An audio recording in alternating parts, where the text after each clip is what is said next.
Assalamualaikum warahmatullahi wabarakatuh. Perkenalkan, nama saya Ari Muhammad Fajri Fadilah dari Prodi Ekonomi Islam dengan NIM 124001086. Di video kali ini saya akan membahas tentang pengertian harta dalam Islam. Salah satu konsep penting dalam fikih muamalah yang sangat relevan dengan kehidupan masyarakat modern.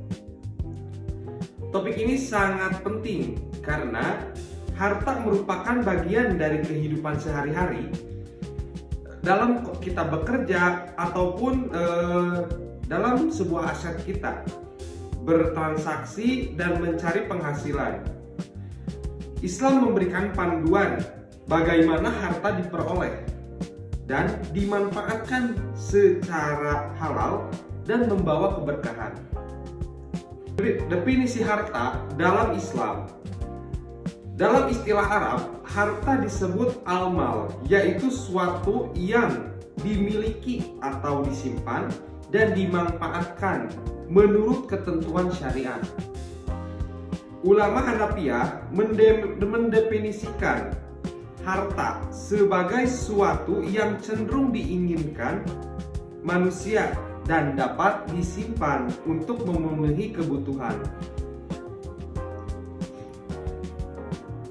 Di dalam Al-Quran terdapat beberapa hukum, dasar-dasar hukum Al-Quran, dan juga beberapa hadis dan ijma para ulama. Salah satu contohnya dalam Al-Quran surat Al-Baqarah ayat 29, yang artinya Allah menciptakan segala sesuatu yang ada di bumi untuk manusia. Ayat ini menjelaskan bahwa harta adalah karunia Allah untuk dimanfaatkan secara baik.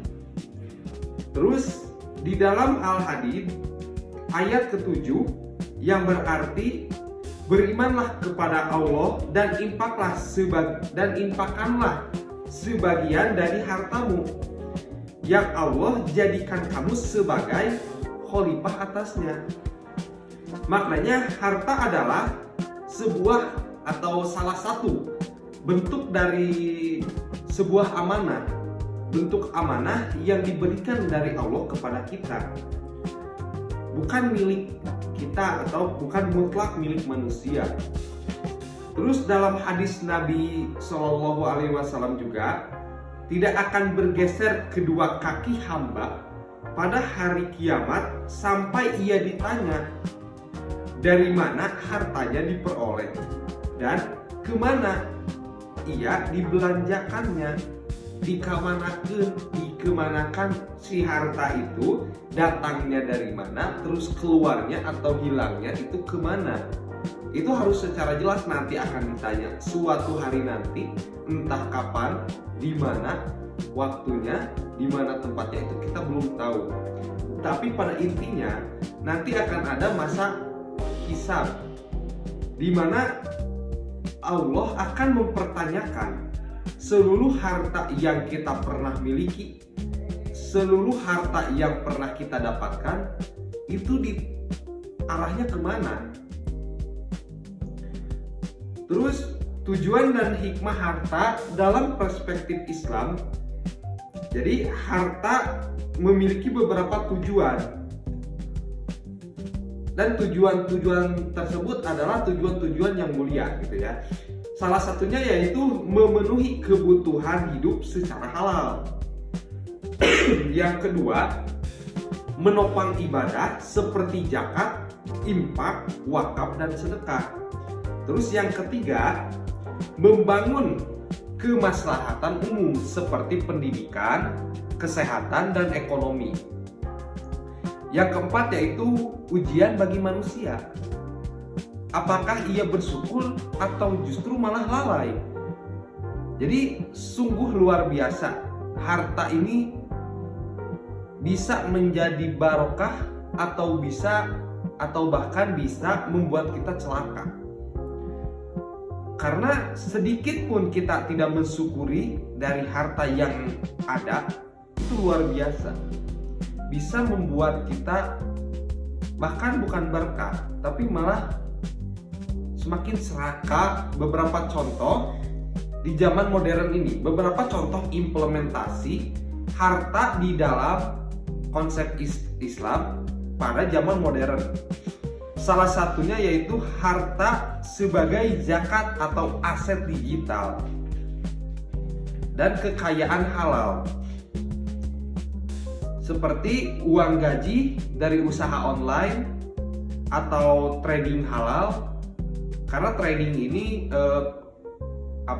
statusnya itu masih ada yang menyebutkan halal, ada juga yang tidak gitu ya. Terus royalty termasuk harta yang wajib dikelola secara syariah, seperti aset kripto, NFT, atau saldo e-wallet yang memiliki status harta jika memenuhi manfaat dan dapat dimiliki, seperti e-wallet. Terus ada kepemilikan rumah KPR syariah, hak cipta, atau tanah wakaf. Islam membolehkan kepemilikan pribadi sepanjang diperoleh dengan cara halal. Jadi selama harta itu halal, maka Islam memperbolehkan kepemilikan pribadi. Seperti hak cipta atau hak cipta itu seperti karya digital, dan hak cipta yang termasuk harta yang perlu dilindungi.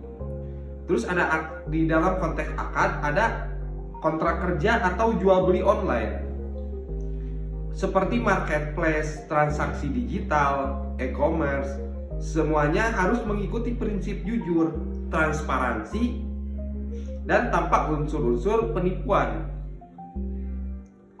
Terus di konteks riba ada bunga bank, fintech, terus ada pinjaman daring. Ya, sistem bunga dilarang karena mengandung unsur penzoliman. Jadi terdapat unsur ketidakadilan di dalam riba ini. Terus di dalam konteks kerjasama ada mudorobah dan musyarakah di startup atau di koperasi syariah. Banyak startup keuangan syariah mempraktikkan bagi hasil, jadi praktiknya itu bagi hasil, bukan secara bunga. Selanjutnya yaitu sedikit refleksi ya. Harta merupakan bagian penting dalam hidup, tetapi dalam Islam harta bukan standar kekayaan duniawi, melainkan amanah yang harus dikelola dengan jujur, dengan kehalalan dan penuh tanggung jawab. Dengan memahami pengertian harta di dalam Islam ini, kita dapat menghadapi tantangan ekonomi modern tanpa menjerumuskan atau tanpa menggunakan praktik-praktik yang terdapat larangan-larangan seperti riba, penipuan, ataupun eksploitasi. Jadi harta ini adalah sebuah kenikmatan terus juga amanah, sekaligus ujian dari Allah. Kita dituntut untuk mencarinya secara halal, terus mengelolanya secara bijak, dan memanfaatkannya untuk kebaikan. Mungkin sekian yang dapat saya sampaikan. Wassalamualaikum warahmatullahi wabarakatuh.